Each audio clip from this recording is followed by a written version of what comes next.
In today's video, I'm going to teach you how to hide table borders. If you're building a clean, minimalist document or you want a grid to help with alignment without showing lines, hiding table borders is a quick way to polish your layout. We'll walk through it together so you know exactly what to expect at each point. Start by clicking anywhere inside the table you want to change. You don't have to select the whole thing.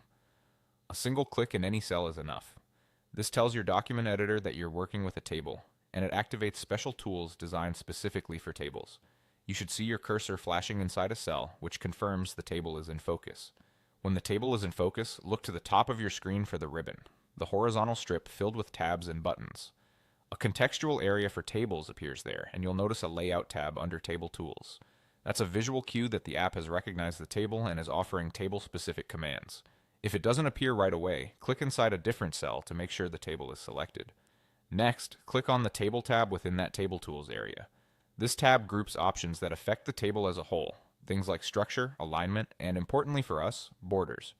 Moving to this tab ensures you're looking at the controls that apply to the entire table rather than just the content inside a single cell.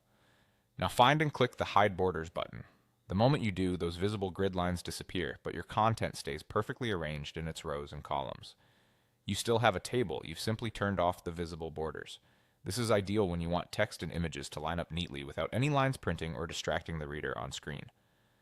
Because the structure remains, you can keep typing, inserting, or resizing cells as needed, all while maintaining a clean, borderless look. A couple of quick notes as you review the result. Hidden borders are different from deleting the table. Your layout is still there. If you ever need lines again, you can return to the same place to bring them back. And if you see faint guides that don't print, those are non-printing grid lines your editor shows just to help you edit. That's it, simple, fast, and professional. Thanks for watching and enjoy your cleaner, border-free tables.